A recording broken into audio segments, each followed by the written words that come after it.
Chagempomba do thake size tekta ne pakhon di phang dare do tekta khatang ne hapage na ngarang ko ke je bazar da pakhon do leige na thibeni ko thibeni phangdre daw ya da bai chana ro da bage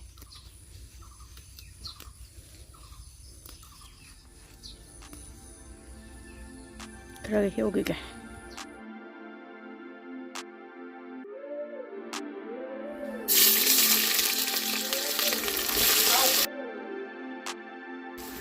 napakpi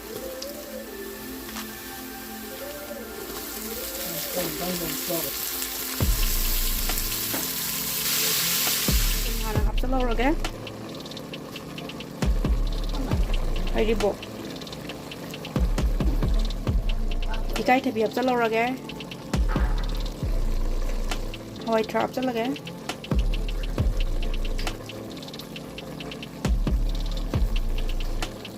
Yengsi maru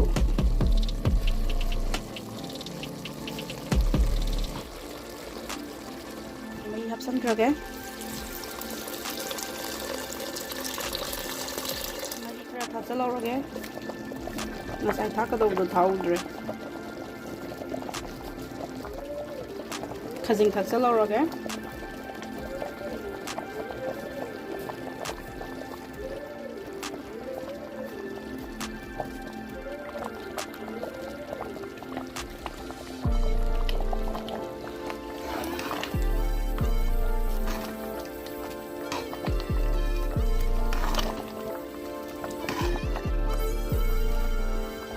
Mahao ni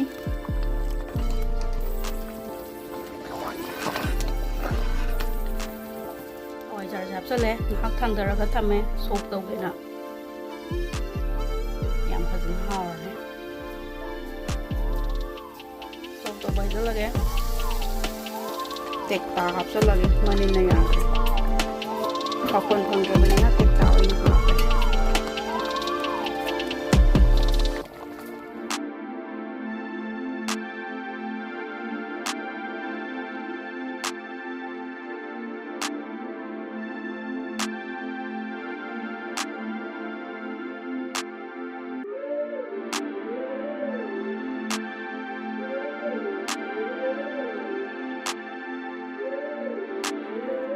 Kai thabi aduga hawai asangba anobudo aduga singju subani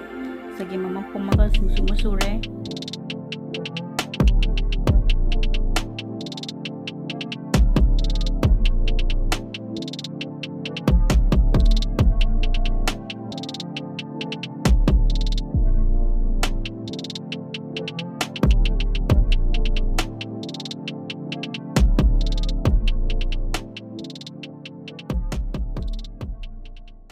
Khurumjari mayam ngasidi comment Hawaijar Chagempomba charo habado Chagempomba chara age yamna haudo ine khazinga tha kanda machal ga suna thak pane bako aduga sida Thangjing ne ikai thabi ne duga hawai sangbi anobodo duga iron singju suba ma leire kona ba hangam mapal khara nga taw pamaga chara age la memna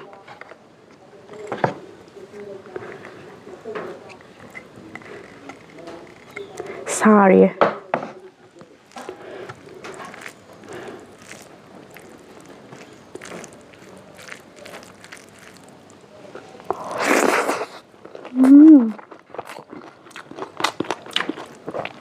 Quá rồi. Wow.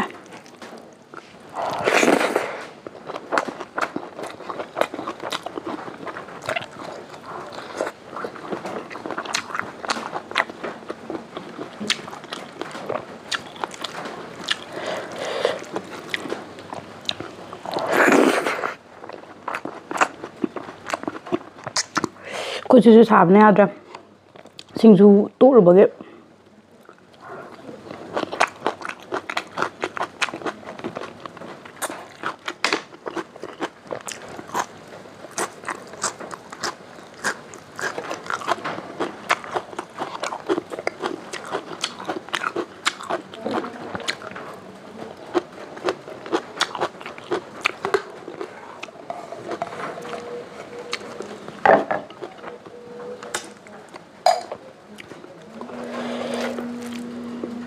May tare Chagempomba de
Nusa saabnasu yadra.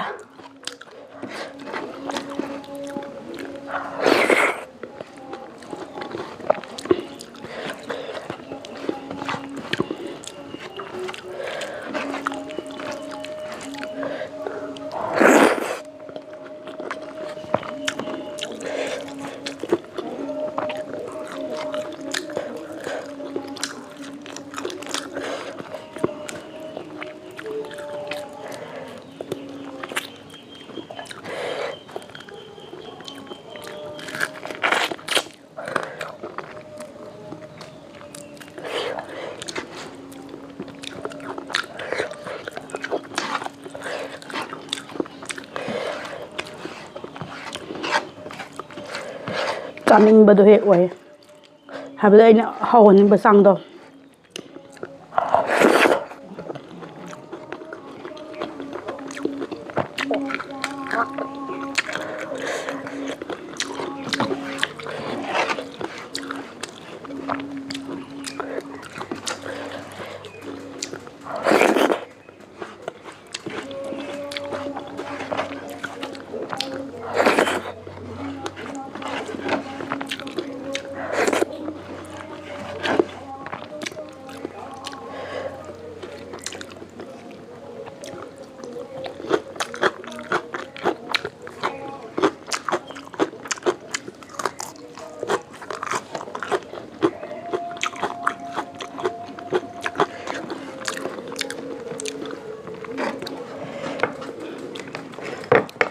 Oh, haido guitar.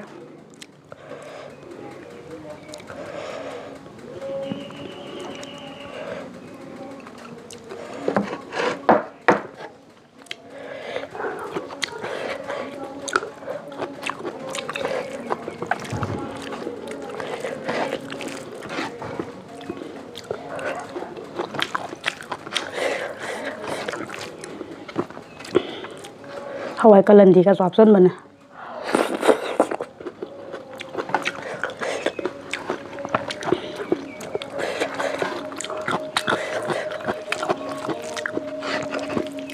Mai apsing je mafam ani ni ba khongai se adusu lai tung bagi na me chap yung badam tawdo aina mukbang tawba matam je langwa matam hekta oiba nungdang ta sagara ayuk ta sagara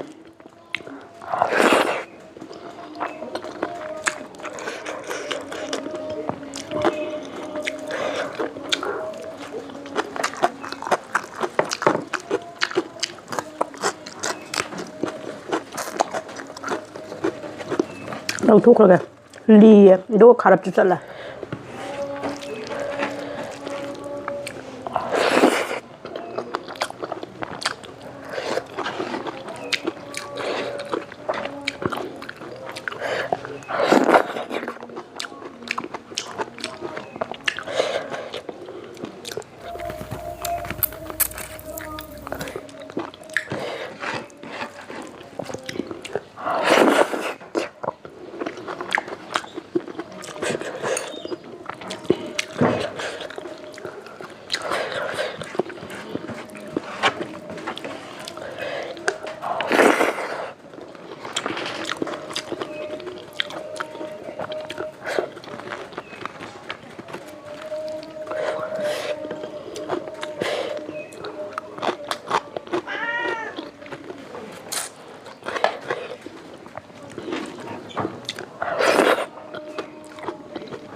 ꯑꯩꯈꯣꯏ ꯂꯨꯅꯥꯁꯤꯗꯤ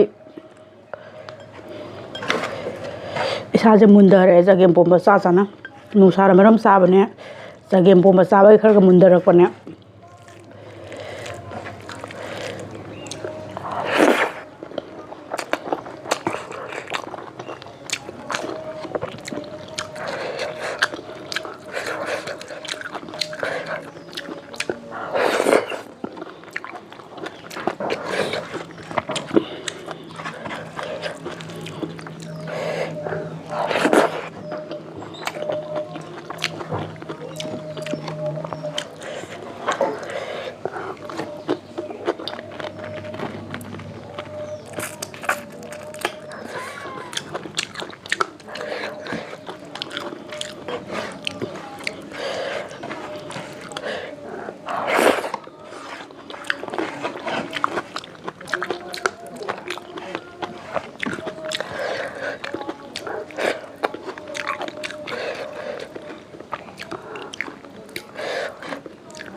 ꯌꯥꯝ ꯐꯖꯅ ꯍꯥꯎꯈ꯭ꯔꯦ ꯉꯁꯤꯒꯤ ꯍꯋꯥꯏꯖꯥꯔ ꯆꯒꯦꯝꯄꯣꯝꯕꯁꯤ ꯑꯗꯨꯒ ꯏꯀꯥꯏꯊꯕꯤ ꯊꯥꯡꯖꯤꯡ ꯁꯤꯡꯖꯨꯁꯨ ꯑꯗꯨꯛꯀꯤ ꯃꯇꯤꯛ ꯍꯥꯎꯈ꯭ꯔꯦ ꯆꯦꯅꯦꯜꯁꯤꯕꯨ ꯃꯌꯥꯝꯅ support ꯇꯧꯕꯤꯌꯨ ꯂꯥꯏꯛ ꯁꯦꯌꯔ ꯁꯕꯁꯀ꯭ꯔꯥꯏꯕ ꯇꯧꯕ ꯀꯥꯎꯕꯤꯒꯅꯨ ꯂꯣꯏꯅꯅ ꯑꯃꯨꯛ ꯍꯟꯅ ꯃꯌꯥꯝꯕꯨ ꯈꯨꯔꯨꯝꯖꯔꯤ